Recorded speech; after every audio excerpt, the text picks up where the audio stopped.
Deep in Wyoming's unforgiving wilderness, 4 young cowgirls face a death sentence handed down by their own father. 3 weeks ago, he stripped them of their horses and supplies, leaving them to perish in an abandoned homestead. These aren't helpless victims, though. They're frontier-hardened women who've survived years of his cruelty.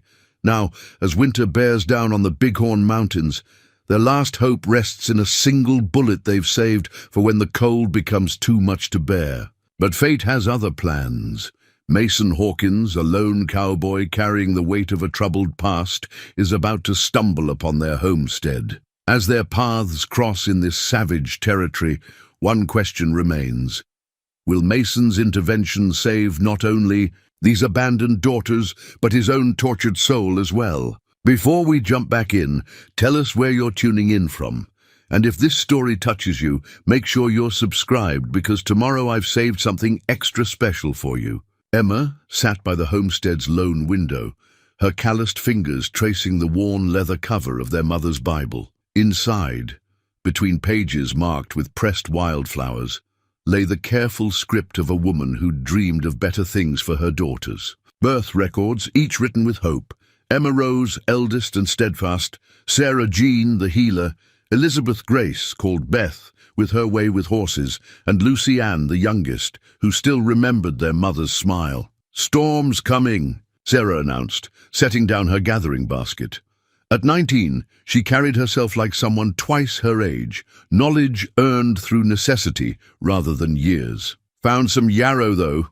Might help with Lucy's cough." Emma nodded, watching. The dark clouds gather over the Bighorn Mountains. 3 weeks since their father had ridden away with their horses, leaving nothing but empty promises and emptier cupboards. 3 weeks of stretching what little they had, of Emma lying awake at night counting their remaining supplies, of Sarah treating Lucy's worsening cough with whatever herbs she could forage. Beth appeared in the doorway, arms loaded with firewood. At 17, she was all lean muscle and quiet determination. Got enough for 2 days, maybe 3 if we're careful. She stacked the wood precisely, each piece a calculated part of their survival. Saw wolf tracks too, getting closer. Emma's hand went to the leather pouch at her hip, their father's last cruel gift. 1 bullet left behind like a taunt, or a mercy, he'd called it. His words slurred with whiskey as he'd mounted up. "More than my own daddy left me." Lucy's cough echoed from the back room, and Sarah hurried to tend to her. At 15, Lucy was the image of their mother, same golden hair, same gentle spirit, and now same racking cough that had taken their mother 5 winters ago. "We should have shot him," Beth said quietly, joining Emma at the window. "When we had the chance." Emma shook her head. Wouldn't have solved anything, but her fingers kept tracing the Bible's cover, finding the spots where their mother's tears had fallen on nights when their father's rages shook the walls. Besides, he wasn't always. "Don't!" Beth's voice was sharp. "Don't make excuses for him, not anymore." She was right. There had been a time, before their mother's death, before the whiskey took hold, when Jackson Wade had been something close to a father. He'd taught them to ride, to rope, to read the weather in the clouds. But grief had twisted him, turned, his lessons cruel. Every skill they'd learned came with the price of his belt, his fists, his cutting words. Sarah returned, worry creasing her brow. "Fever's up again. We're almost out of willow bark." She pulled their mother's recipe book from its shelf, pages soft with use. "There's something in here about pine needle tea, but we need more than tea," Emma finished. They all knew it. Lucy needed a doctor, medicine, proper care, all things that lay miles away across snow-threatened mountains.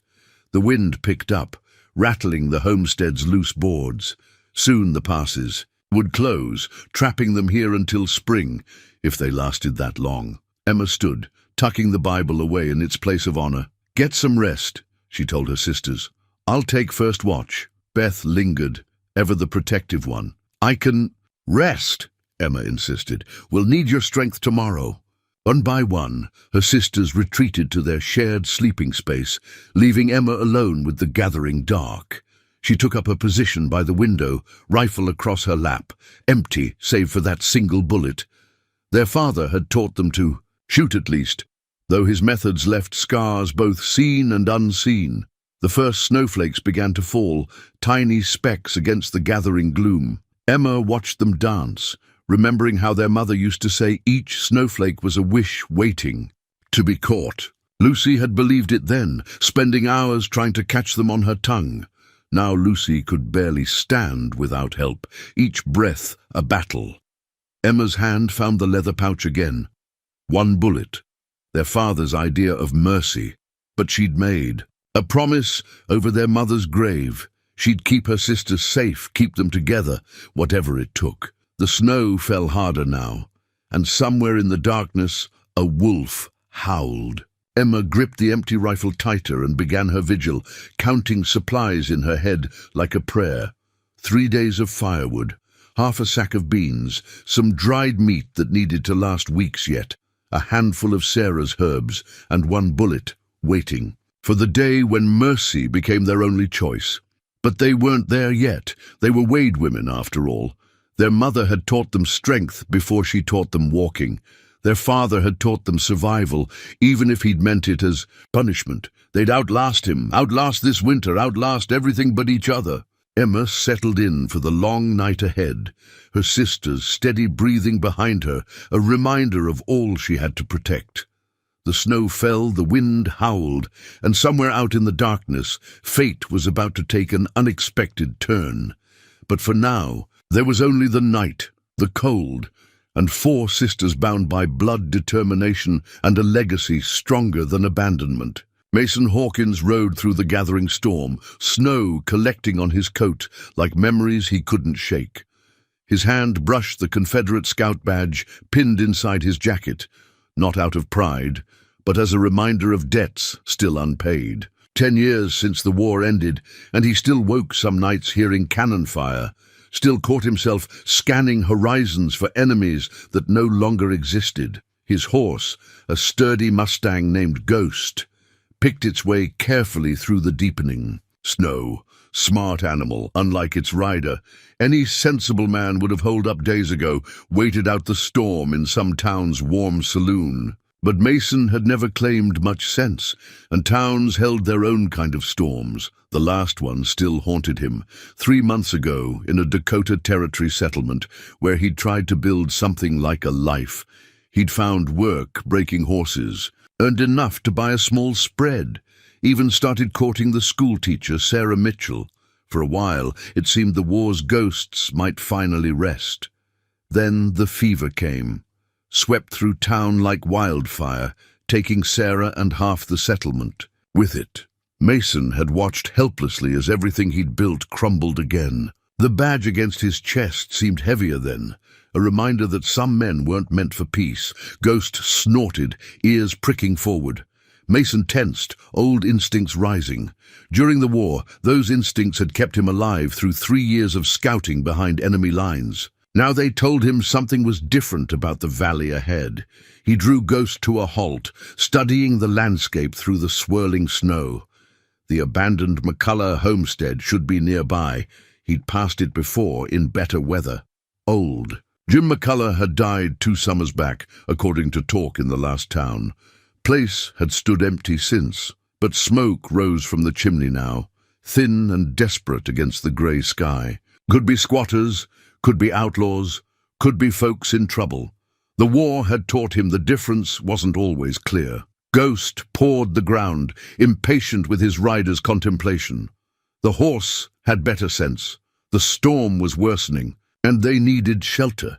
Mason touched the revolver at his hip, checking its familiar weight. 6 bullets, plus the rifle in its scabbard, more than he'd had on some scouting missions. "All right, Ghost," he murmured. "Let's see who's home." They moved forward slowly, Mason's eyes catching details through the snow. No horses in the crude, stable. No fresh tracks, meaning whoever was inside had been there a while. The windows were shuttered tight, but firelight leaked through the cracks. A wolf's howl echoed from the mountains. Closer than comfort, Ghost's ears flicked, but the horse held steady. They'd seen worse than wolves together. Mason dismounted at the edge of the clearing, moving on foot through the deepening drifts. His bad knee, a souvenir from Shiloh, protested the cold, the badge pressed against his chest like a question. What kind of scout was he now, approaching a stranger's door in a wilderness winter? But he knew the answer. Same kind he'd always been, the kind who couldn't ride past trouble, even when sense said to mind his own business. The kind who'd seen too much death to ignore the chance of preventing more. The wolf howled again, and this time others answered. The pack was gathering, drawn by the same smoke that had caught his eye. Whatever he found inside the homestead, they'd all have to weather this storm together. Mason reached the door, his hand moving from revolver to badge one last time.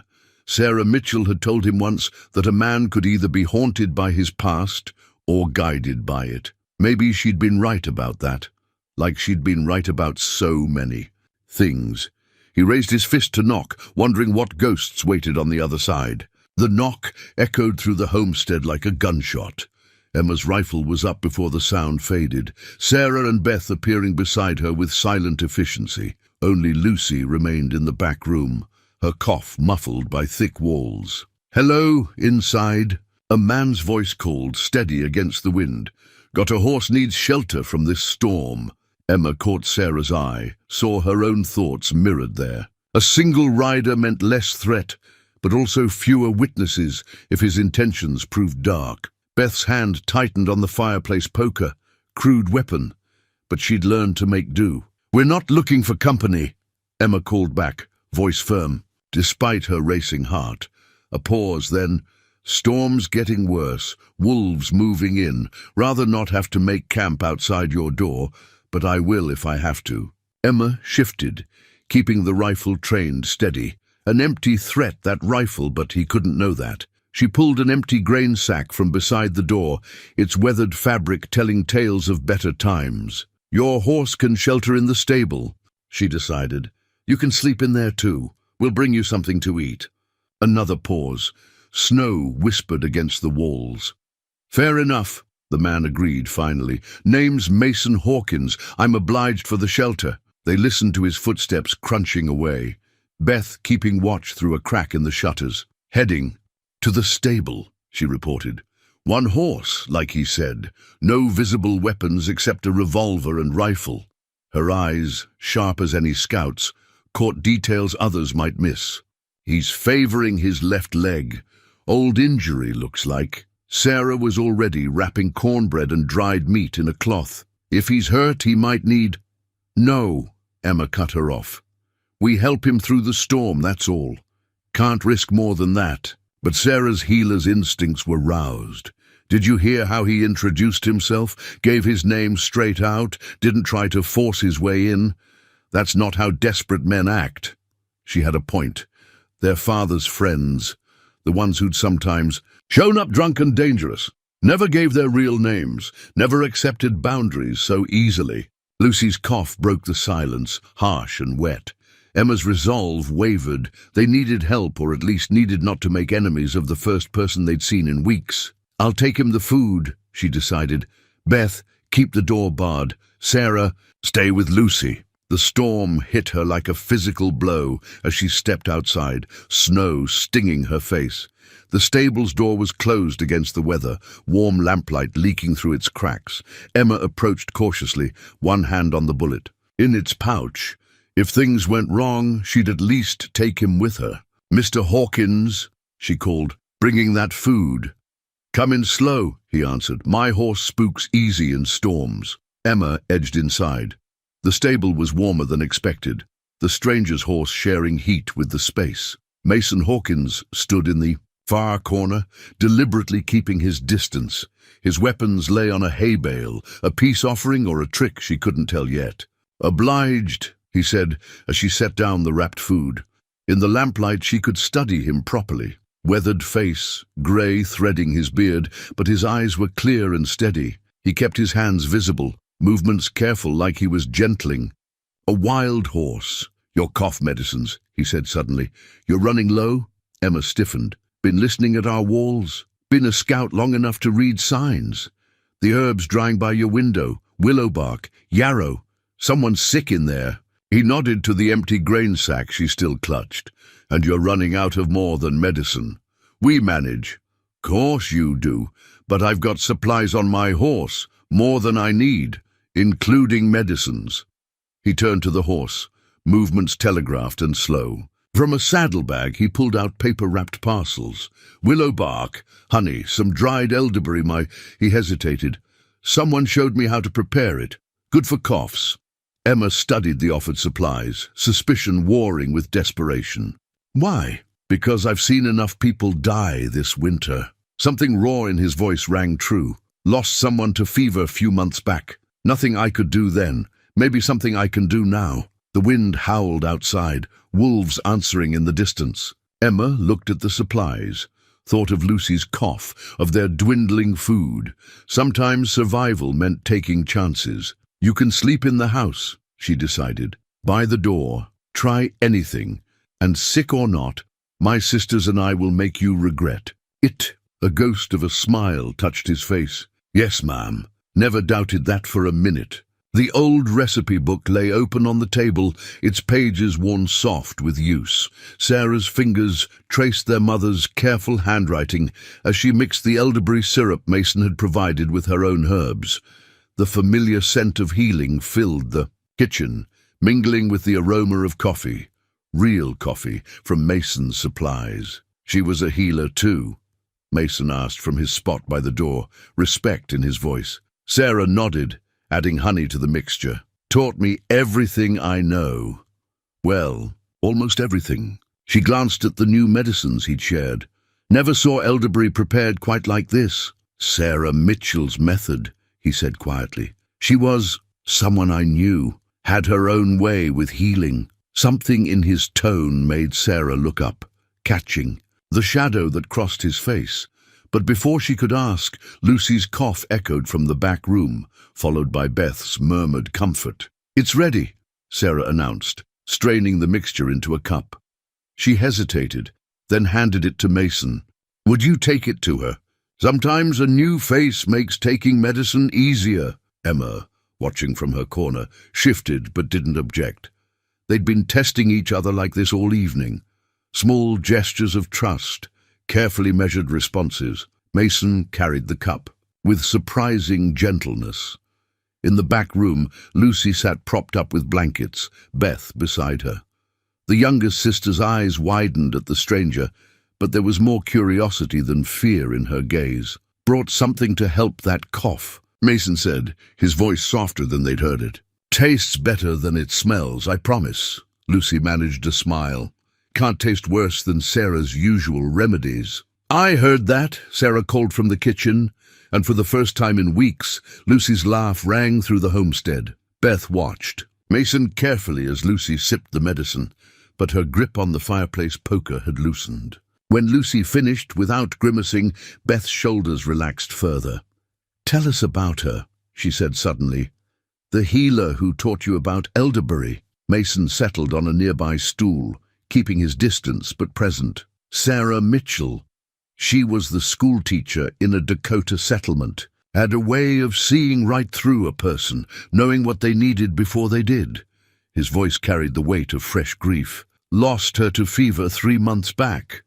Along with half the town, Lucy reached out, her small hand touching his sleeve. "I'm sorry, our mother, it was fever too, 5 winters ago." The silence that followed felt different from the tense quiet of earlier. Emma appeared in the doorway, their mother's recipe book in her hands. "She wrote everything down," Emma said, offering the book. "Said knowledge shouldn't die with the keeper." She opened to a page marked with a pressed wildflower. "Here, her fever remedies. Different from your Sarah's, but maybe—" Mason studied the careful script, the dried flower. "Maybe they both had pieces of the same truth." He looked up at Emma. "Thank you for sharing this." Emma nodded, a small gesture, but significant. When she spoke again, her voice was steady. "Coffee's ready. Real coffee. Not that chicory stuff we've been pretending with." And Sarah found some of Mom's biscuit recipe. They gathered in the kitchen, the storm still raging outside, but less threatening now. Mason shared his coffee and supplies freely, and slowly The sisters shared their story. Their mother's death, their father's decline, the years of surviving his cruelty. Hadn't always been cruel, Sarah said, echoing Emma's earlier defense. But grief and whiskey change a man. Mason finished. Seen it happen. War does it too, changes what you thought you knew about yourself. His hand went to his chest, an unconscious gesture they'd noticed before. Beth, ever observant, caught a glimpse of metal under his coat. You were a soldier? Scout, he corrected. Confederate side, not proud of the cause, but proud of the men I kept alive. He met their eyes steadily. War taught me to read signs, track movement, skills that kept me breathing, skills that, he glanced at their father's empty chair, skills that might come in handy here. The sisters exchanged looks, years of silent communication flowing between them. Finally, Emma spoke for them all. We could use those skills, she admitted, and we've got skills of our own to offer. If you're planning to wait out more than just the storm. Outside, the wolves howled closer, but inside something new was building, fragile as hope, strong as survival. Dawn broke over the bighorns, revealing a world transformed by snow. Mason stood at the homestead's window, studying a weather-worn map he'd spread on the sill. His fingers traced paths between settlements, measuring distances against the winters. Threats. 3 days to the nearest town, he muttered, if the passes stay clear. They won't, Emma joined him. Her own knowledge of the territory hard-earned. Storm's just the beginning. Beth can read weather better than any of us. Says we're in for the worst winter in years. As if confirming her words, wind rattled. The shutters. In the back room, Lucy's cough sounded stronger, the elderberry syrup already showing its worth. Then we prepare, Mason said simply. He pointed to marks on the map he'd made before the snow. Saw elk sign here, deer trails here. Wolf packs moving down from the high country, but that means other game is too. Emma studied his notations with growing respect. He had a scout's eye for detail, marking not just game trails but water sources, sheltered valleys, the best spots for setting snares. Beth's our best shot, she offered, and Sarah knows which plants survive under snow. I can still find mushrooms where others can't. And you? Mason asked quietly. What's your skill? Emma's hand went to the bullet pouch at her hip, a gesture he'd noticed before but hadn't asked about. I keep us alive, she said simply. Before he could respond, Beth burst through the door, snow dusting her clothes. Caught something in. The snares, she announced. Big rabbit, and found more firewood under the snow where that old oak fell. Sarah appeared from the kitchen, already pulling on her coat. I'll help carry. Need to check the willow trees anyway. Bark's best stripped, just before storms. Mason watched the younger sisters head out together, their movements sure despite the deep snow. They know their business. Had to learn, Emma said. Her fingers traced the map's edges, finding places she knew from better days. Father taught us some. When he was still, she stopped, unwilling to make excuses again. And you taught them the rest, Mason finished. He rolled the map carefully, tucking it into his coat. Show me these mushroom spots of yours. We've got daylight to burn. They worked through the morning, Emma leading him to hidden places she'd discovered over years of foraging. Mason added his own knowledge, which bark could be ground to flour, which roots still held nutrition under the snow. By noon, their bags were full. Back at the homestead, they found Beth cleaning her rifle while Sarah sorted herbs. Lucy sat wrapped in blankets by the fire, attempting to help bundle kindling. Storm's changing, Beth reported without looking. Up. Winds shifted east. Bigger system moving in. Mason nodded. He'd noticed it too, the way the clouds were building, the change in the air's weight. How are we for ammunition? Silence fell. Emma's hand went to her bullet pouch again, and this time Mason understood. 1 bullet, saved for desperate times. Right, he said, reaching for his own cartridge belt. Let's solve that first. He laid out shells, counting carefully. 20. For the rifle, 18 for the revolver, not rich but enough to hunt with. Beth's eyes widened at the offering, but Emma shook her head. We can't take, not taking, sharing. Mason's voice was firm. You've got food, shelter, knowledge of the territory. I've got ammunition, medicines, and skills you can use. Way I see it, we all get through winter, or none of us does. The sisters exchanged looks, years of survival instincts warring with need. Finally, Sarah spoke up from her herb bundles. He's right, Emma.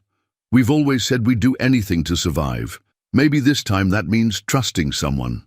Lucy's voice joined in, stronger than it had been in days. Besides, he makes better coffee than Beth. Everyone makes better coffee than Beth, Sarah teased, and the tension broke. They spent the afternoon preparing, organizing supplies, reinforcing shutters, planning hunting parties. Mason taught them to make snares from his remaining rope, while Beth showed him her trick for cleaning rifles with less oil. Sarah and Lucy worked on preserving the morning's haul, the kitchen alive with purpose. As evening approached, the storm Mason had predicted rolled in.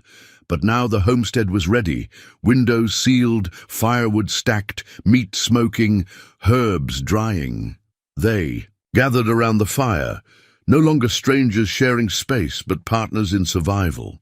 "Tell us about the war," Beth asked as darkness fell. "The real stories, not the ones Father used to boast about." Mason's hand went to the scout badge under his shirt. "War stories aren't pretty things." "Neither are we," Emma said softly. "Not anymore." Outside, snow began to fall again. But inside, surrounded by preparation and possibility, it felt less like a threat and more like a blanket, insulating them from the world's bitter edges. The broken horse bridle hung from a nail by the door, its worn leather a testament to years of hard use. Emma was mending its frayed edges when she heard it.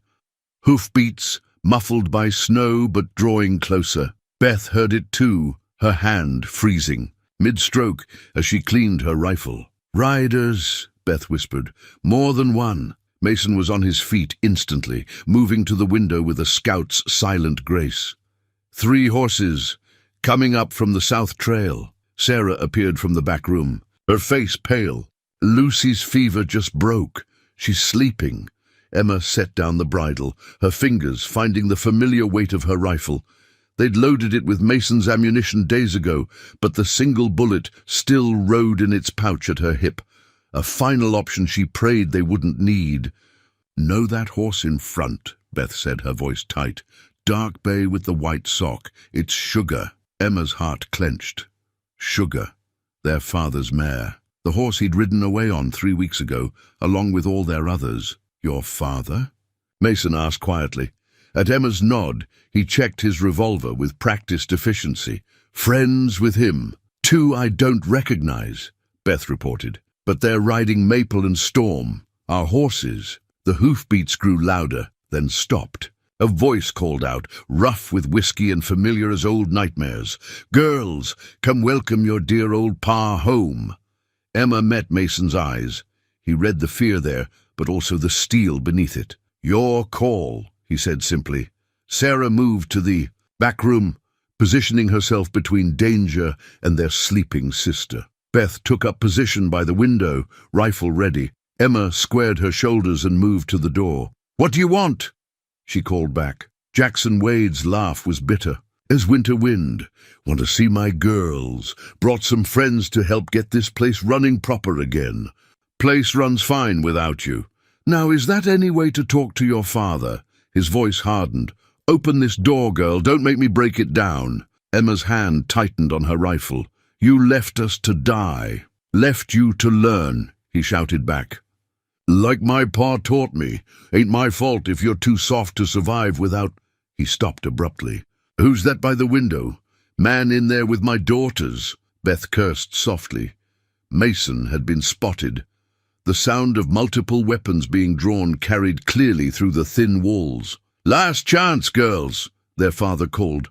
"Open up. Send out whatever sidewinder you're harboring, and maybe my friends here don't need to get upset." Mason moved to the door, but Emma blocked his path. "Don't," she whispered. "He's not here to talk." "No," Mason agreed, "but I've seen his kind. Before, Let me try something. Before she could stop him, he called out, "Name's Mason Hawkins, Mr. Wade, former Confederate scout, just sharing shelter from the storm with these fine ladies." A pause, then, "Confederate, you say? Which unit?" "3rd Virginia Cavalry, under Stuart himself, scouted at Chancellorsville, Gettysburg, all the way to Appomattox." Another pause. Emma could almost see her father processing this.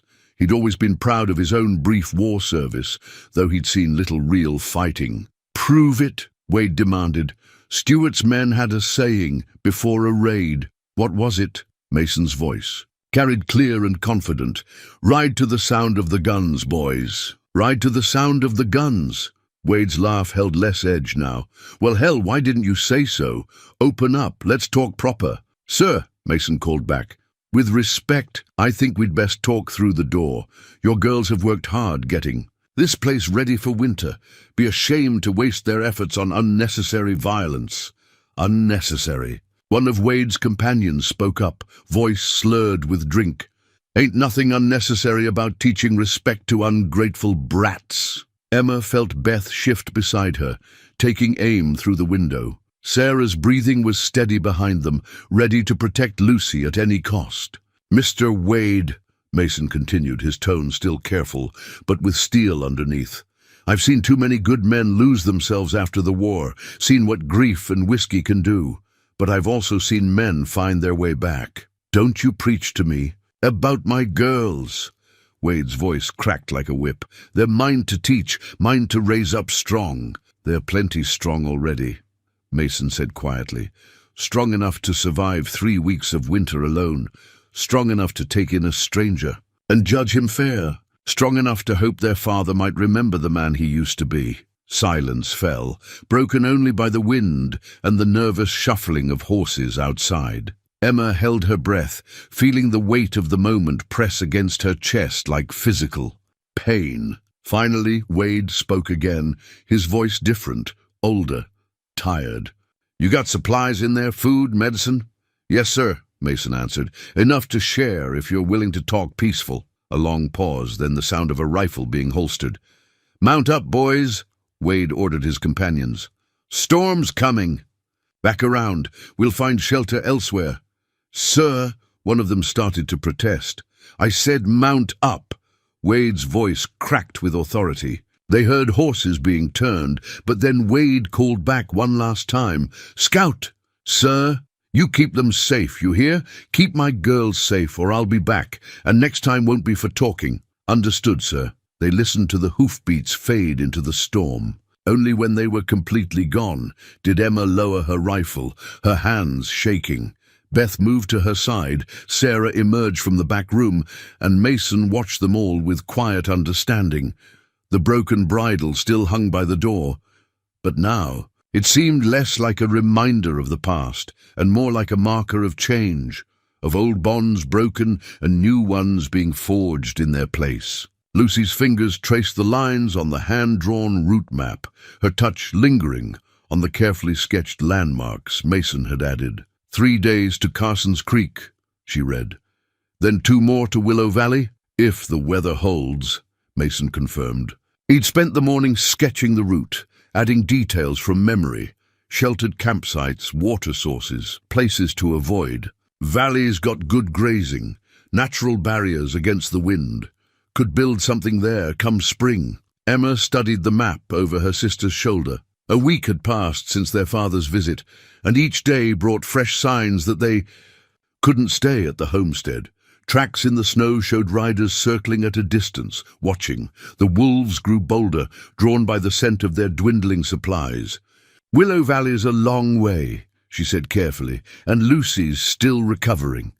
"I'm stronger now," Lucy protested, then ruined her argument with a small cough.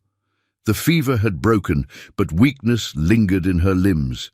Sarah looked up from where she was sorting medicines into travel portions. "She's right, though. The elderberry's helping, and she's keeping food down. Another week of rest, and she could make the journey." "We might not have a week," Beth said from her post by the window. She'd grown more vigilant since their father's appearance, spending hours watching the approaches. Those riders are getting closer, and they're not just watching anymore. They're planning. Mason nodded. He'd seen it too, the way the tracks showed careful measuring of distances, testing of sight lines. Your father's friends won't stay patient forever. Men like that, they take silence as weakness. Then we don't stay silent, Beth suggested, patting her rifle. But Emma shook her head. Can't waste ammunition on warnings. We need every shot for hunting and defense during the journey. They all knew she was right. Mason's sharing of ammunition had given them a fighting chance. But each bullet was precious in the winter wilderness. They'd need food along the way, and the wolves wouldn't stop following just because they were moving. So we prepare, Sarah said practically. I've been teaching Mason which winter plants are safe to eat. He's a quick study. And Beth's been showing me her hunting tricks, Mason added. Girl's got a way with tracking I haven't seen since my scout days. Beth ducked her head at the praise, but Emma saw the pride in her sister's stance. They'd all changed in the past. A week, Lucy regaining strength, Sarah expanding her healing knowledge, Beth growing more confident in her skills. Even Emma felt the shift, the weight of leadership becoming less lonely as Mason shared the burden. We'll need horses, Emma said, turning back to the map. Can't make that journey on foot, not with winter closing in. Already thought of that, Mason replied. He pointed to a spot he'd marked with an X. Trading post here, run by an old army. Friend owes me a favor from the war. Could have 4 horses waiting if we can get word to him. How? Beth asked. Storm's coming back around. No one could make that ride in time. Mason's eyes met Emma's, and she read his thought before he spoke it. I could. Ghost's sure-footed, knows this kind of weather. 2 days there, 2 back. You'd need to hold the homestead that long, but... No. Emma's voice was firm. We stay together. All of us. Lucy's hand found hers, squeezed gently. He's right. We need those horses and... She glanced at Mason, then back to her sister. He'll come back. He's family now. The word hung in the air, delicate as frost, but just as real. Emma looked. Around at her sisters, Sarah with her medicines, Beth with her rifle, Lucy with her quiet strength. Then at Mason, who'd brought them more than just supplies and protection. He'd brought hope. 4 days, she said finally. We'll keep the home fires burning. Mason stood, already mentally preparing for the journey. Keep to the routine we established. Rotate watches, maintain the perimeter. Beth knows the signals if trouble comes. I'll be back before the next storm breaks. As he gathered his gear, Lucy pressed the route map into his hands. So, you don't forget the way home, she said softly. Home. The word echoed in Emma's mind as she watched Mason ride out into the gathering dusk. The homestead had been prison and shelter both, but never truly home, not since their mother died. Maybe Lucy was right. Maybe home wasn't about walls and windows anymore, but about the people you trusted to return to them. The cracked glass of the old compass caught the dawn light as Mason checked their bearing. 4 fresh horses stamped in the early morning frost, their breath creating clouds in the cold air. He'd returned not just with mounts, but with saddles, supplies, and news that made their departure even more urgent. Riders asking questions at every settlement, he'd reported the night before. Your father's friends, gathering others. They're planning something bigger than just watching. Now Emma secured the last of their supplies, her movements quick and practiced. They'd spent 2 days preparing after Mason's return, packing only what they couldn't replace. Their mother's Bible and recipe book, Sarah's medicines, weapons, and ammunition, enough food to reach Carson's Creek. Ready? She asked her sisters. Beth was already mounted, her rifle across her saddle, eyes scanning the horizon out of habit. Sarah helped Lucy onto her horse, the gentlest of the 4, a steady mare that seemed to sense her rider's lingering weakness. Remember, Mason said quietly, we ride easy till Carson's Creek. No need to push the horses and risk injury. 4 hours, then we rest. Lucy, you tell us if you need to stop sooner. Lucy nodded, her face pale but determined. The past week had strengthened her, but the journey ahead would test them all. They moved out single file, Mason leading, Beth bringing up the rear. Emma found herself watching their home shrink behind them, memories rising with each hoofbeat. Their mother's garden, now buried under snow. The stable where Beth had learned to gentle horses. The window where Sarah dried her herbs. "It'll still be here," Sarah said, reading her thoughts. "If we ever want to come back." But they all knew. They wouldn't. The homestead had served its purpose, sheltering them through the worst of their father's decline, giving them time to grow strong enough to leave.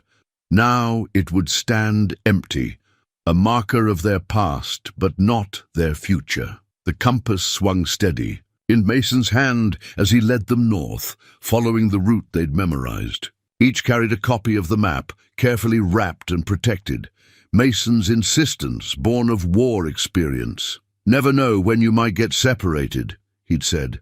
"Every rider needs to know the way." The morning passed in steady progress, broken only by the occasional check of Lucy's condition.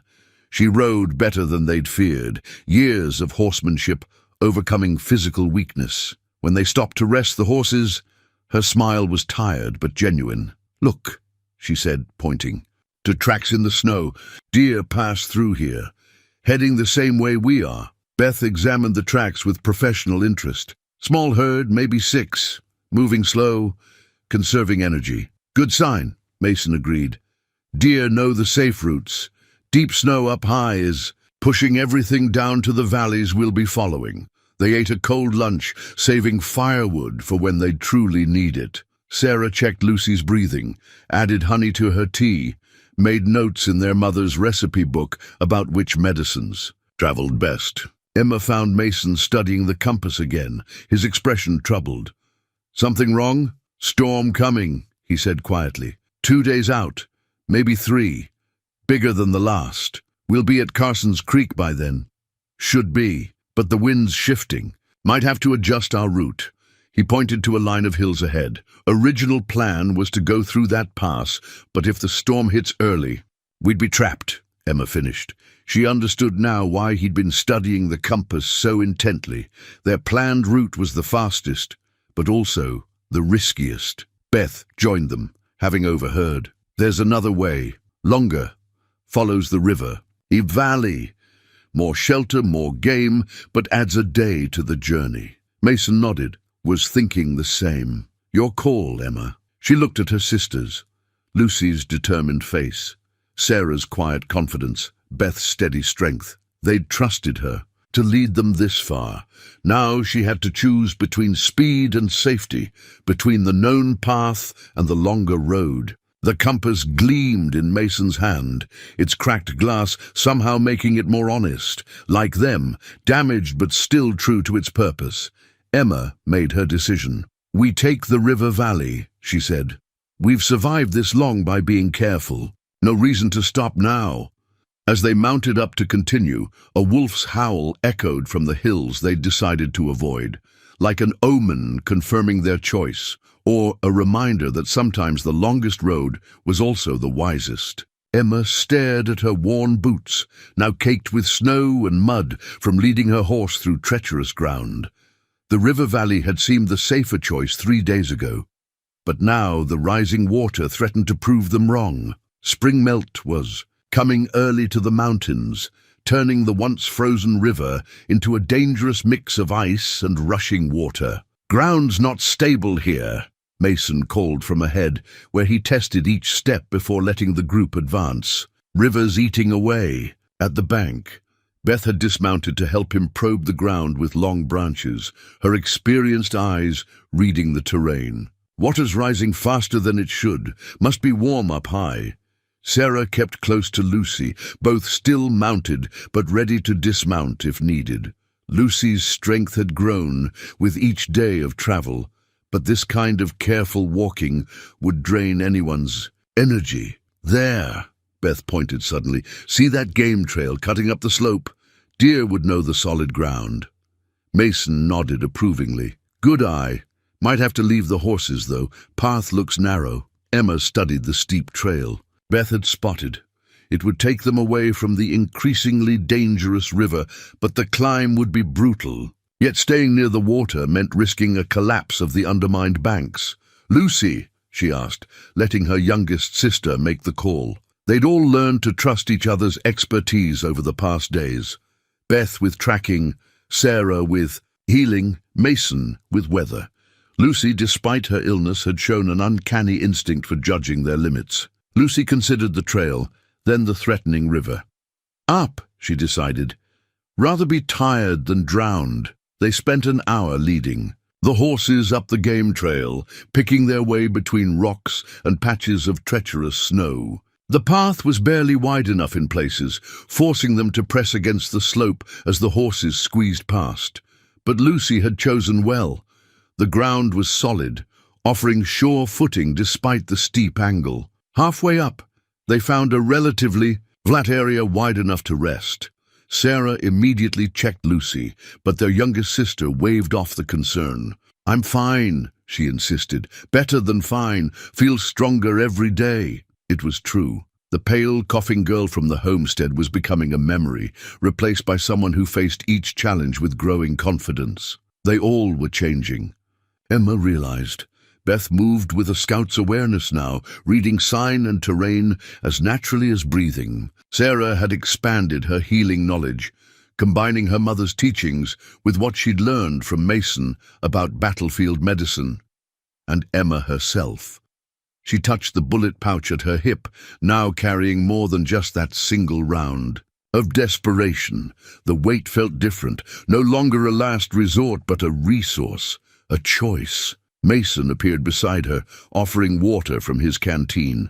"Storm's still coming," he said quietly, "but we're making better time than I hoped." "How long to Carson's Creek?" 2 days, maybe 3 with the detour. Town's grown since I last passed through. Might find work there, come spring. The idea of settling somewhere, of building something new, no longer felt like a dream. They had skills to offer, strength to share, and they had each other. A sound from above made them all freeze, rocks clattering down the slope. Beth's rifle was up instantly, Mason's hand on his revolver, but it was Lucy who spotted the cause. "Mountain sheep," she whispered. "Whole herd, moving south." They watched the animals pick their way across what seemed like impossible terrain, sure-footed and confident. When they'd passed, Beth grinned. "If they can make it, so can we." They resumed climbing, following the sheep's example of patience and careful progress. By late afternoon, they'd reached a high meadow that offered a view of the path ahead. The river that had threatened them now looked like a silver thread below, beautiful but distant. "We camp here," Mason decided. "Good sight lines. Natural. A windbreak from those rocks. Beth, how's our meat situation?" "Saw a turkey sign near that last stand of pines. Could be worth checking." "Go with her," Emma told Sarah. "Lucy and I will set up camp with Mason." As her sisters headed out to hunt, Emma watched the western sky. The storm Mason had predicted was still gathering, but up here they could see it coming. No more surprises. No more treacherous ground giving way beneath them. Just clear dangers they could face together. Lucy joined her at the edge of the meadow, her breathing steady despite the day's climb. "It's beautiful up here," she said softly. "Like being on top of the world." Emma looked at her sister, not just surviving now, but thriving. They all were. Whatever storms lay ahead, they'd face them from this new height, this stronger ground. The property deed felt rough against Emma's fingers as she examined it by firelight. Mason had produced it that morning when they discovered the abandoned homestead in the sheltered valley, a piece of paper that could transform an empty building into a future. "Former owner was a friend," Mason explained. "James Miller died last winter, no family to claim it. Left it to me, though I never planned to settle." He looked around the valley thoughtfully. Maybe he knew something I didn't. The valley was everything they'd hoped to find, sheltered from harsh winds, with good water and grazing land. The homestead itself was sturdy, built by someone who understood mountain winters. Even Beth, their harshest critic of potential shelters, had approved of the defensive position. "High ground," she'd noted, "clear views of both approaches. Could spot trouble coming from miles away." Now, as evening settled over their potential new home, Sarah sorted through the dried herbs she'd found in the kitchen. Whoever lived here knew their medicines. Look, they even grew some of the same things Mom did. Lucy was exploring too, her strength fully returned after their mountain crossing. There's a room that would be perfect for Sarah's healing work, and the stable could hold twice the horses we have. Emma studied her sisters' faces, seeing hope there for the first time in months. The property deed promised more than just shelter. It offered legitimacy, a chance to build something that was truly theirs. Carson's Creek is just half a day's ride, Mason added. Close enough to trade, far enough for privacy. Valley's got good soil too, once spring comes. Could plant Mom's flower seeds, Sarah said softly. She'd carried them all this way, wrapped carefully in pages from the family Bible. Make a proper herb garden. Beth returned from checking the perimeter, her rifle comfortable in her hands. No recent tracks except deer and rabbit. Good hunting ground. Found some old snare lines we could rebuild. Emma looked down at the deed again. Mason's friend had signed it barely a year ago, his shaky handwriting speaking of age or illness. Below that was a space for a new name, a blank slate waiting to be filled. We don't have to decide now, Mason said, reading her thoughts. Carson's Creek is still waiting, if you prefer town life. But Emma saw the way Lucy ran her hands along the walls, how Sarah was already planning where to dry herbs, how Beth's eyes kept mapping defensive positions. This valley felt right in a way nowhere had since their mother died. What would we call it? She asked, mostly to herself. Four Sisters Ranch, Lucy suggested immediately. Then, with a glance at Mason, or Five. The name hung in the air like a promise. Emma remembered their mother's words, written in the family Bible. A home is built on love before lumber. They had both now, love for each other, and lumber to shape into something new. We'd need supplies, Beth said practically, but her voice held excitement. Seeds for planting, tools for repairs. Carson's Creek has everything we'd need, Mason replied, and spring cattle drives will need rest stops. Could build a business offering grazing land, fresh horses.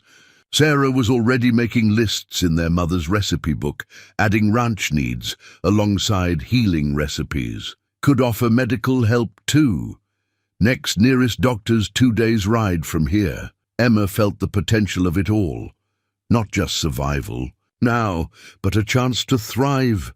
Each of their skills finding purpose. Beth's tracking and hunting, Sarah's healing, Lucy's way with horses, Mason's experience, her own strength in holding them together. Five Sisters Ranch, she said finally, testing the words. It felt right, acknowledging their past while embracing what they'd become. Lucy hugged her impulsively. Really, we're staying? Emma looked at Mason, who nodded slightly. This was her decision to make, as it had been since the day their father rode away. But now the choice felt less like a burden and more like an opportunity. She picked up the quill beside the deed, her hand steady as she wrote their new name, not just on the paper, but into their future. Around her, her family watched with quiet joy as the ink dried, turning an empty valley into the beginning of their new story. The wanted poster crackled in Beth's hands as she read it by lamplight. She'd found it tacked to the wall of Carson's Creek's general store, where they'd gone for supplies. The rough sketch showed their father's face, but the crimes listed beneath it told a story none of them had known. Wanted for rustling, armed robbery, murder. Beth's voice was steady, but her hands shook slightly. Active member of the Tucker gang. Reward offered dead or alive. Emma watched the others absorb this news. Sarah stood near the window, and absently touching the medicines they'd purchased. Lucy sat at the table, fingers tracing the wood grain. Mason leaned against the wall, his expression grim. Tucker gang's been growing, he said finally, taking advantage of scattered settlements, isolated homesteads. Your father joining them explains the riders watching the old place. They're not just his drinking friends, Emma realized. They're his new family. The word hung bitter in the air. Outside their valley sanctuary, twilight painted the mountains purple and gold.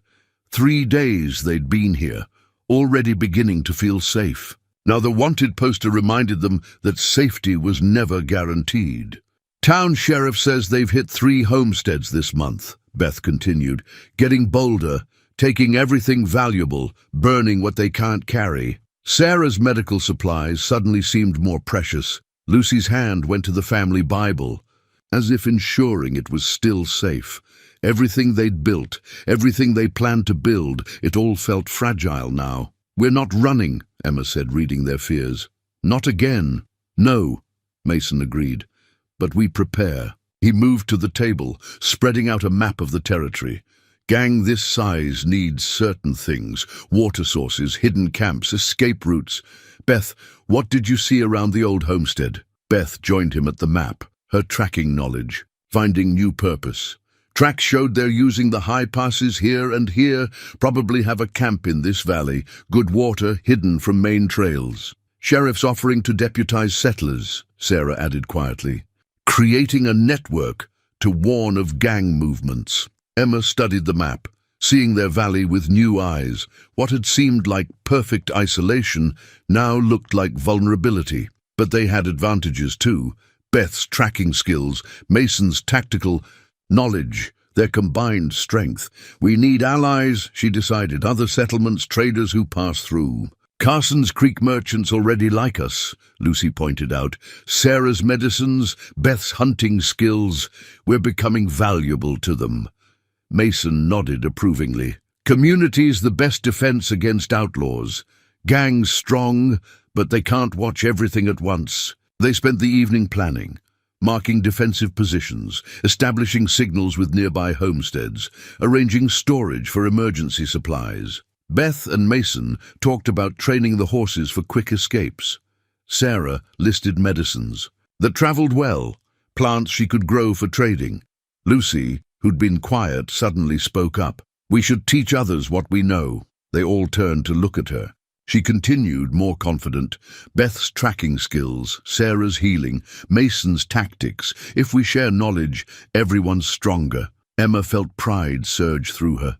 They'd spent so long surviving alone, it was easy to forget the strength. In numbers, Lucy was right. Their skills were weapons too valuable to keep to themselves. A wolf howled in the distance, reminding them of dangers both animal and human. But now the sound carried a different meaning. Wolves survived through pack strength, through watching each other's backs. "First light tomorrow," Mason said. "I'll ride to Carson's Creek, talk to the sheriff. Beth, your tracking skills would be valuable. Care to come along?" Beth nodded, already checking her rifle. "Saw signs of heavy horse traffic west of town. Might be worth investigating." Sarah. "And I can visit the Peterson place," Lucy offered. "They've been asking for help with their son's cough. Good chance to establish friendly relations." Emma listened to their plans, seeing how naturally they'd adapted to this new challenge. The wanted poster still lay on the table, their father's sketched face a reminder of betrayal. But they were no longer the helpless girls he'd abandoned. They were something stronger now, a family of choice rather than blood, bound by trust and determination. "We'll need a warning system," she said. "Signals between here and friendly homesteads." "Already thought of that," Beth replied. "Mirrors for day, lanterns for night. Simple code we can teach others." The evening deepened around them as they refined their plans. Outside, the valley lay quiet under emerging stars. Their father and his gang might be out there, but they weren't helpless prey anymore. They were building something larger than themselves, not just a home, but a community. Let him come, Emma thought. He'd find not just his daughters waiting, but a united front of neighbors who looked after their own. The Tucker gang was about to learn that some families grew stronger by choice rather than blood. The hand-carved doorframe took shape beneath Mason's careful work, each stroke of his knife adding detail to the simple design. 5 stars, one for each of them, emerged from the wood above the ranch house entrance. Below, he'd carved their new name, 5 Sisters Ranch. "It's perfect," Lucy said, watching him work. She sat nearby, mending tack and keeping him company. The morning sun warmed the valley, bringing hints of early spring. "Though technically you're not a sister," Mason chuckled, smoothing a rough edge. Suppose not. Could change it to 4 sisters and a broken-down scout. No, Lucy said firmly. 5 sisters is who we are now. Family's more than blood. 2 weeks had passed since discovering the wanted poster, and they'd used the time well. The ranch house had transformed from empty shelter to true home, each of them adding their own touches.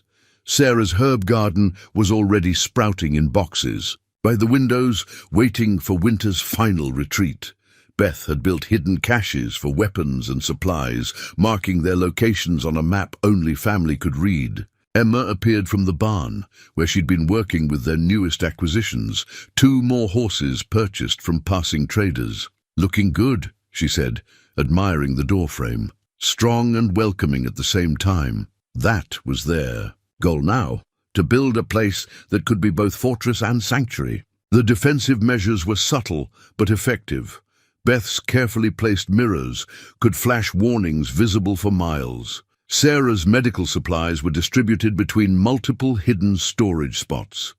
Lucy's work with the horses ensured they could all ride out at a moment's notice if needed. "Riders coming?" Beth called from her lookout post. 2 of them, Peterson's boy and his father. They relaxed at the news. The Petersons had become good friends since Sarah helped treat the boy's persistent cough. Now they were regular visitors, part of the growing network of allies the sisters had cultivated. "Brought you something," young Tom Peterson announced as they rode up. He handed Sarah a carefully wrapped package. "Ma dried extra herbs when she heard you were running low." Sarah opened the bundle, smiling at the familiar plants. "Your mother's yarrow is always the best.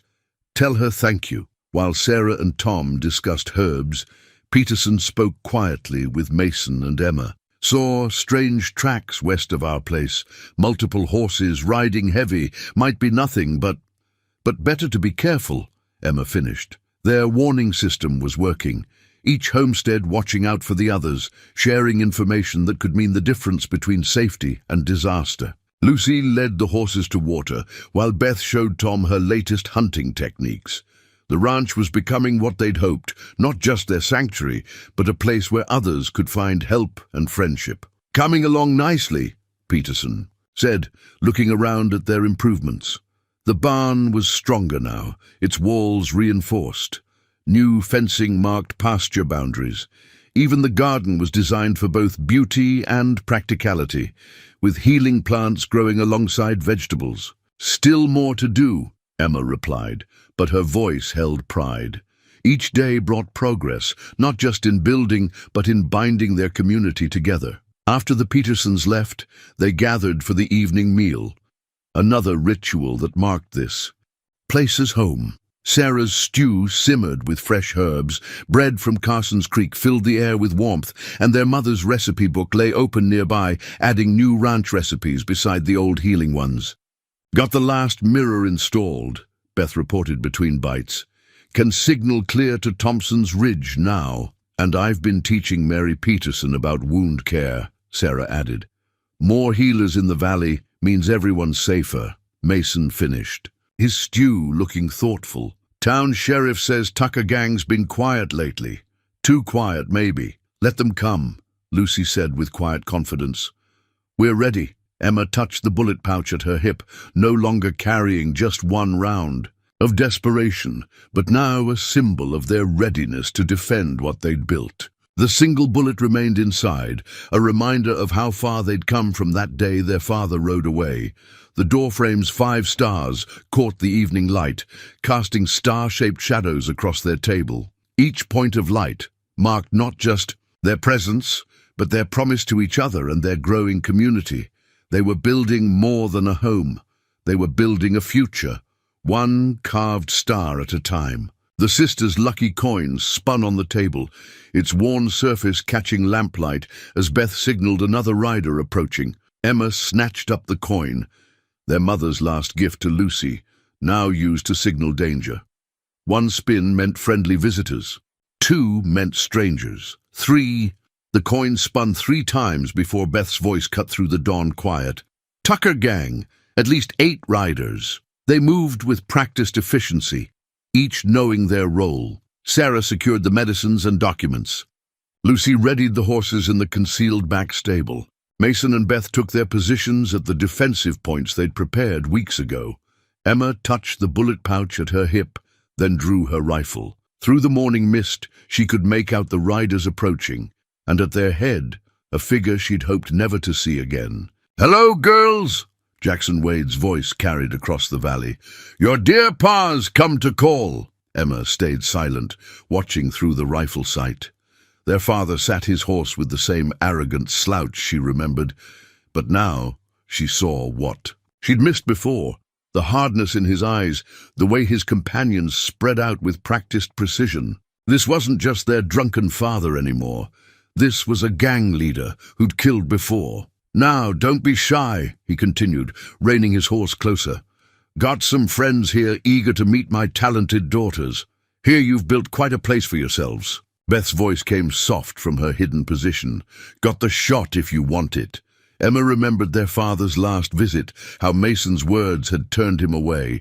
But the man below wasn't the same one who'd left them that snowy day. The wanted. Posters' warnings echoed in her mind. A mirror flash from the distant ridge caught her eye, the Peterson place signaling they'd seen the gang. Another flash from Thompson's Ridge meant help was coming. They just had to hold out. "Last chance, girls," their father's voice hardened. "Open up peaceful-like, or we do this the hard way." Emma answered by triggering their first surprise. Lucy released the horses they'd positioned in the upper pasture, sending them thundering past the gang's flank. Two riders cursed, struggling to control their spooked mounts. The gang's first shots went wild, answered immediately by Beth's precise rifle fire. Mason's revolver spoke from another position, giving the impression of more defenders. They'd, prepared for this, used the valley's layout to multiply their effectiveness. Sarah worked behind them, keeping powder dry and rounds distributed. Lucy had the fresh horses ready, in case retreat became necessary. Every precaution they'd taken, every defense they'd planned, came into play. "Ungrateful brats," their father's rage showed now. "After all I taught you." "You taught us well," Emma called back, putting a shot close enough to make him flinch. "Taught us trust has to be earned. Taught us families more than blood." A war whoop from the ridge announced the arrival of their allies. Riders from 3 homesteads charged down, led by Peterson himself. The gang, caught between defenders above, and armed settlers behind, began to break. "Call 'em off, Wade," one gang member shouted. "This ain't worth dying for." But their father's face had twisted into something barely human. He raised his rifle, aiming not at Emma, but at the carved doorframe with its 5 stars. "No!" Lucy's voice rang out. She'd emerged from the stable, their mother's lucky coin gleaming in her hand. "Not our home!" Wade's rifle shot splintered wood as Beth's bullet knocked him from his saddle. The gang scattered, pursued by Peterson's riders. Only their father remained, clutching his shoulder where Beth's shot had found him. Emma approached, him carefully, rifle ready. His eyes held none of the uncertainty from his last visit, only hate and something like fear.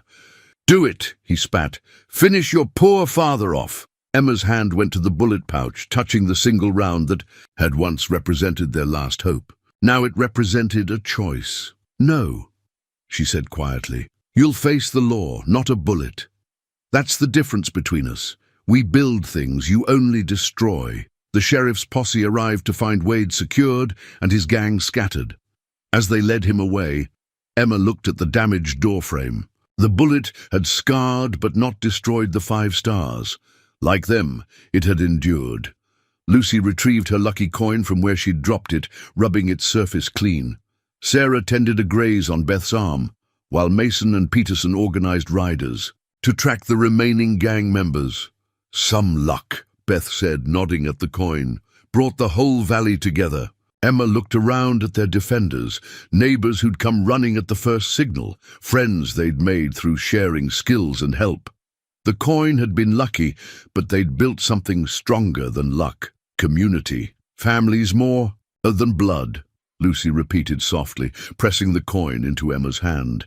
"It's who stands with you when the shooting starts." The morning sun broke through the mist, lighting the valley. Their home still stood, stronger for having been defended. And their father rode away for the last time, not as the man who'd abandoned them, but as an outlaw facing justice, proof that they'd outgrown the need for his approval or forgiveness. Emma pocketed the lucky coin, knowing they'd need it again, not as a desperate talisman, but as a reminder that fortune favored those who built bonds stronger than blood. A week after the ambush, Sarah carefully smoothed the new family portrait onto the ranch house wall. The photographer from Carson's Creek had captured them perfectly, all 5 of them standing before their home's carved doorway, its battle-scarred, stars visible behind them. It wasn't the formal, stiff portrait common to the era. Instead, they looked natural, at ease with each other and their surroundings. "First proper family portrait," Lucy said, studying the image. "Though Beth looks like she'd rather be hunting." "Was hunting," Beth replied with a grin. "Had a deer lined up when Peterson rode up with the photographer." The valley was healing from the fight. Fresh wood had repaired the bullet holes, though they'd left the scarred doorframe stars as they were, a reminder of what they'd faced and overcome. The wanted poster of their father now hung in the Carson's Creek jail, marked with a bold "Captured" across its face. Emma watched her family go about their evening routines. Sarah organizing her expanded medicine stores. Contributions from grateful neighbors had doubled her supplies. Beth cleaning rifles with Mason, discussing plans to teach tracking to other homesteaders' children. Lucy in the stable, working with their newest horse, a gift from the Petersons. The aftermath of the ambush had brought changes none of them had expected. Their defense of the valley had earned them more than just gratitude. They'd become a symbol of something larger, proof that isolated homesteads could stand together, that community was stronger than any gang. "Sheriff's deputy brought this," Mason said, entering with an official-looking document. "Legal adoption papers, if we want them. Says it might help with property rights, inheritance." Emma took the papers, reading the formal language that could make official what they already knew in their hearts. "Five Sisters Ranch," she read, "to be held in common by the undersigned family members." "We don't need papers," Lucy said quickly. "We know who we are." "No," Emma agreed. "But maybe we owe it to ourselves to claim it properly. No more hiding, no more just surviving." Sarah looked up from her medicines. "Papers or not, you're stuck with us, Mason." He smiled, touching the carved stars overhead. "Wouldn't have it any other way." The evening turned to planning, as their evenings often did now. The valley was changing. More settlers were moving in, drawn by the promise of mutual protection and community. Sarah was training 2 girls from neighboring homesteads in basic medicine. Beth's tracking classes had 6 students. Lucy's gentle way with horses had brought offers to train other settlers' mounts. Thinking of adding on to the ranch house, Mason mentioned, could use a proper surgery for Sarah's work, maybe a schoolroom come winter. Emma watched him sketch plans on the same table where they'd once plotted defenses. The adoption papers lay nearby, waiting for signatures that would make official what the ambush had proven. They were stronger together than apart. "Thompson's Ridge signal," Beth reported from the window, but there was no tension in her voice now. 2 mirror flashes, friendly visitors. "Looks like the Peterson wagon, probably bringing more of Mary's dried herbs." Lucy was already heading to the door. "I'll put coffee on." "Sarah, didn't you want to show Mary that new willow bark preparation?" Their home had become more than just a sanctuary. It was becoming a gathering place, a center for sharing knowledge and building connections. The lucky coin that had warned them of danger now sat in a place of honor by the family Bible, both tokens of a heritage they were building day by day. Emma picked up the adoption papers, reading them again. Not just Mason's adoption of the sisters, but their mutual adoption of each other, a legal recognition of the bonds they'd forged through hardship and triumph. "We'll need witnesses," she said finally.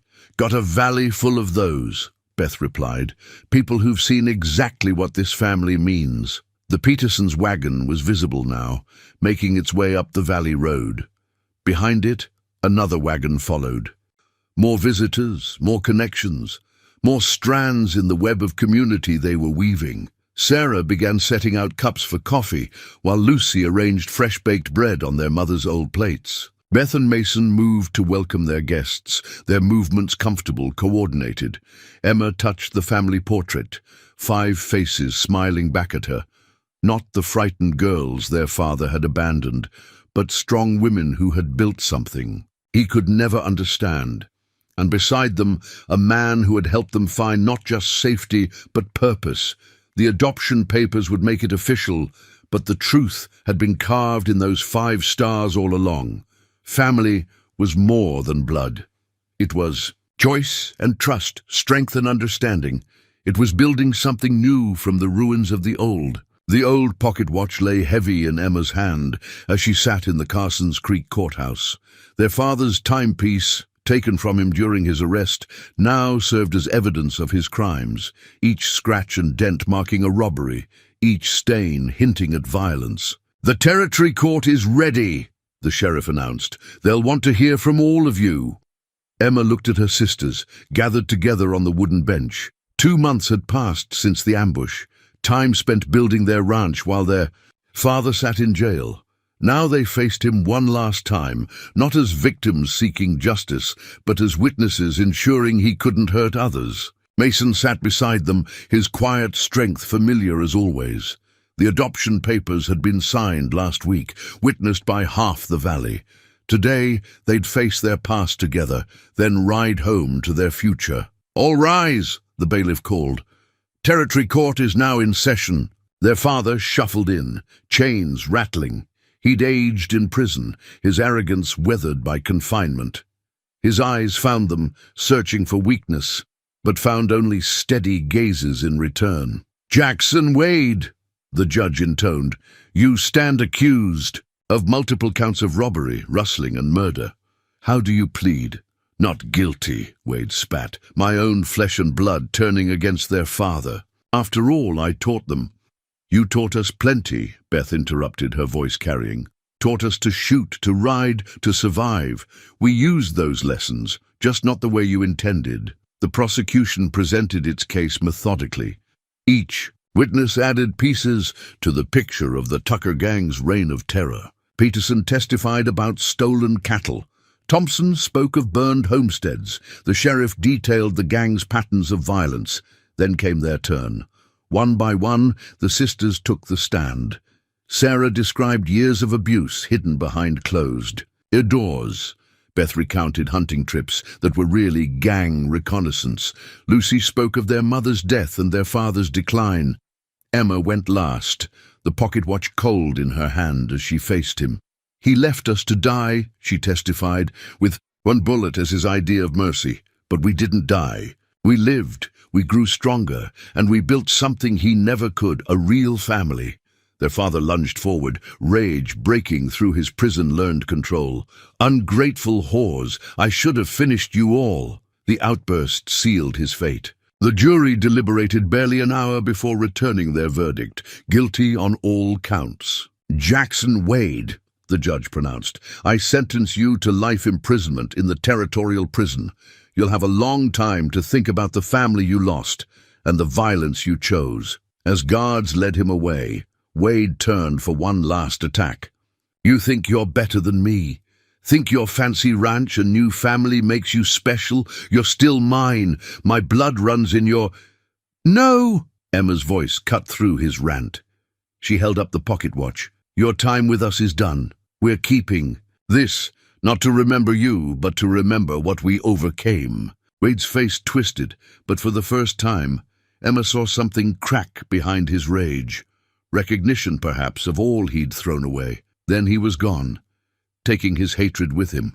Outside the courthouse, spring sunshine warmed the streets of Carsons Creek. Their horses waited patiently, ready to carry them home to the ranch where work and purpose awaited. "You all right?" Mason asked quietly. Emma handed the pocket watch to Lucy, who'd always been best with delicate things.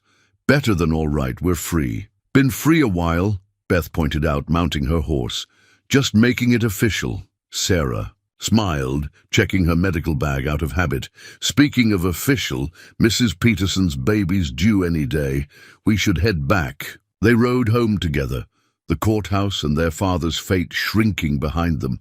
The valley welcomed them with familiar beauty, new calves in the pastures, spring flowers dotting the slopes, smoke rising from friendly chimneys. At the ranch, they found their door frames 5 stars, catching the afternoon light.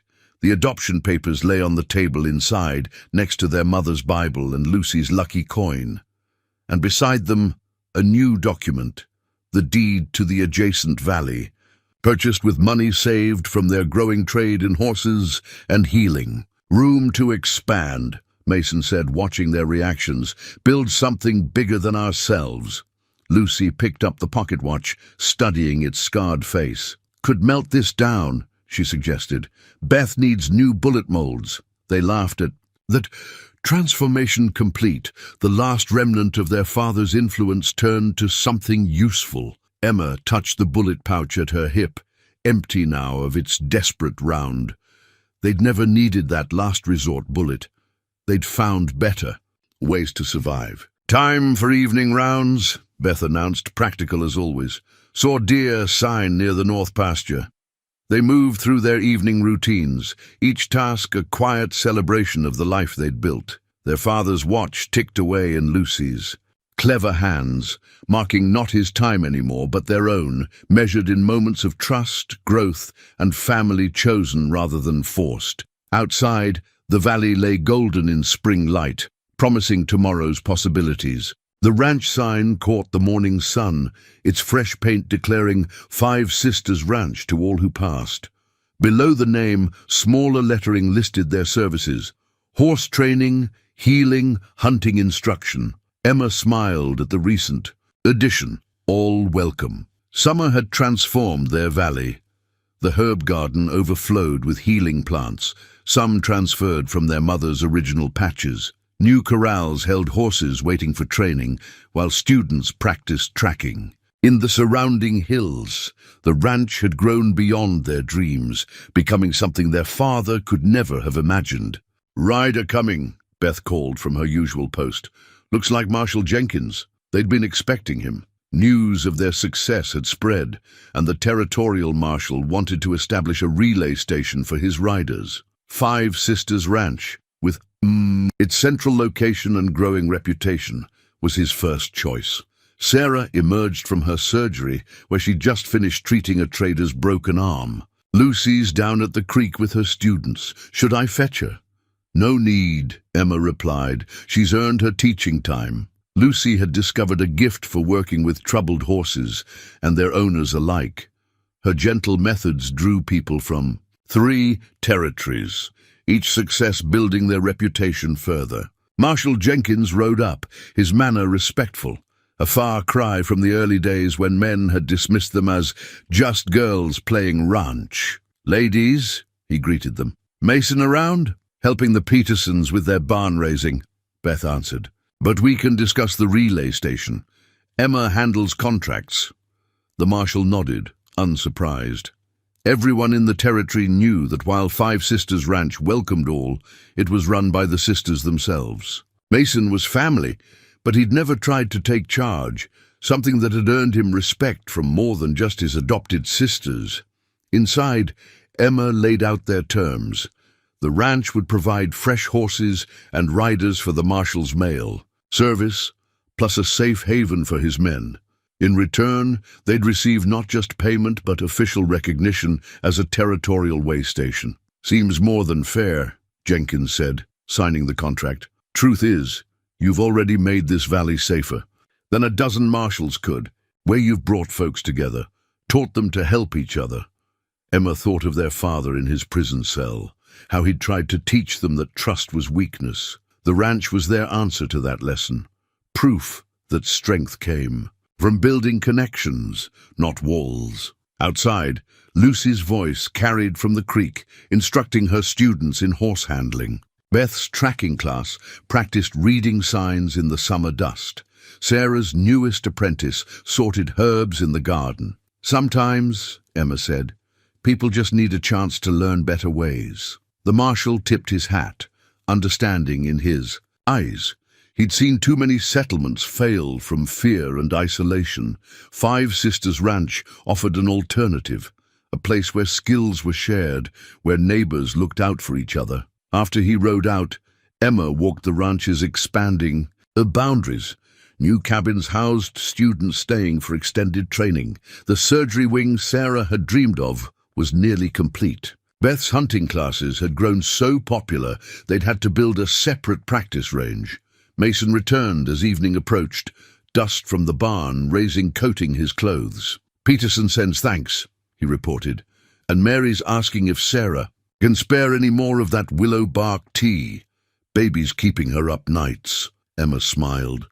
Every day brought reminders of how intertwined their lives had become with the valley's other residents. The adoption papers had made Mason legally their family, but the truth was their family kept growing, not by blood, but by choice and trust. "Thinking of adding boarding rooms," she told him. "Getting more students wanting to stay for full seasons of training." Mason nodded, saw the marshal ride out. He agreed to the relay station. "Signed the contracts. We'll need to train more riders. Lucy's already got 3 students who'd be perfect for it." They watched the sunset paint their valley gold. From the creek came the sound of horses and happy voices as Lucy's class finished for the day. Beth's students practiced bird calls in the distance, while Sarah's apprentice sang as she worked in the garden. The ranch sign caught the last rays of sun, its welcome message clear in the evening. Light. They'd built more than a home or a business. They'd built a place where others could learn the lessons they'd discovered the hard way. Trust could be earned, strength could be shared, family could be chosen. And sometimes, Emma thought, watching their extended family move through the evening routines, the best revenge against hatred was simply to build something better in its place. The family quilt spread across their mother's old table, each patch telling a piece of their story. Lucy had spent the winter crafting it, incorporating fragments of their shared history, a scrap from their mother's apron, a piece of the first horse blanket Beth had mended, cloth from Sarah's medicine bags, even a strip from Mason's old Confederate jacket. "1 year," Emma said softly, touching a patch made from the cloth that had once wrapped their father's bullet. Hard to believe. The seasons had turned full circle since their father's sentencing. 5 Sisters Ranch had flourished beyond their wildest hopes, becoming a cornerstone of the territory. The quilt's central patch showed their 5-starred doorframe, surrounded by symbols of their growth. "Marshall's latest report came in," Beth announced, entering with the mail. "Tucker gangs completely disbanded. Last few members either caught or gone straight." Sarah looked up from where she was training 2 new apprentices in wound care. "Good timing. Valley's getting more settled every day. 3 new families arriving next week." Through the window, they could see Lucy in the main corral, her reputation for gentle horse training now drawing clients from as far as California. Mason worked with a group of relay riders, teaching them the scout skills that had once kept him alive in war. "Remember when we thought we'd be alone forever?" Lucy asked, joining them after her lesson. Her fingers found a quilt patch made from her old dress, the one she'd worn during their father's final attack. "When that bullet was our only hope?" Emma's hand went to her hip, where the empty bullet pouch still rode. Not as a reminder of desperation now, but as a measure of how far they'd come. That single round had been melted down, along with their father's watch, to make the new ranch sign that welcomed visitors to their valley. "Got something to show you," Mason said, gathering them all. He led the way to the barn, where a surprise waited. A new wagon, built to Sarah's specifications for traveling to distant patients. "Valley raised the money," he explained. "Said it was time their healer had proper transportation." Sarah's eyes filled with tears as she examined the wagon's clever storage compartments, each designed to hold her expanding collection of medicines and herbs. Their mother's recipe book would travel safely here, sharing its knowledge with more people who needed help. Beth had her own news. Sheriff's asked me to train his deputies in tracking, says Five Sisters' method should be standard across the territory. They shared a moment of quiet pride.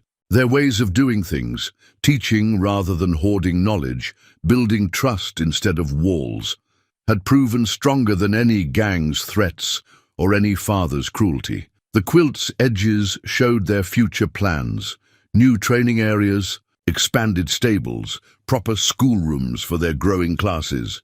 But its heart remained those 5 stars, now repeated in every Five Sisters brand, every official document, every piece of their growing legacy.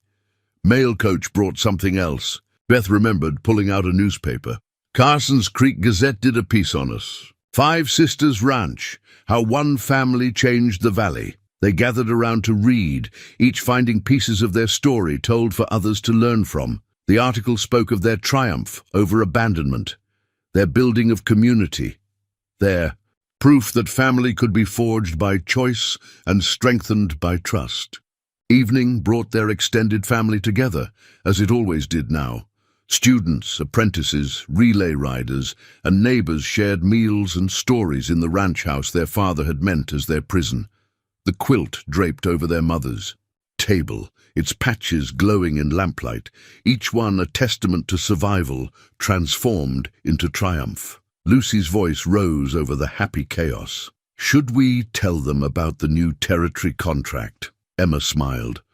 The governor had approached them about establishing more ranches like theirs, places where skills could be shared, communities strengthened, and hope offered to those who needed it most. "Tomorrow," she said, watching their gathered family. "Tonight, we celebrate how far we've come." The quilt's final patch remained empty, space left for future stories, future triumphs, future family members drawn to their light. Above them, the 5 carved stars caught the evening glow, no longer marked by bullet scars, but burnished by time and love into something stronger than steel.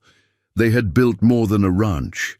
They had built proof that the strongest bonds weren't forged by blood or fear, but by choice and trust and the courage to believe in better things. Every person gathered under their roof, every skill shared, every life touched, was another stitch in the greater pattern they were weaving, a pattern that would outlast any one of them. 5 sisters, by choice rather than chance, had changed. Not just a valley, but the very meaning of family. And their story, like Lucy's quilt, was still growing, one carefully chosen piece at a time.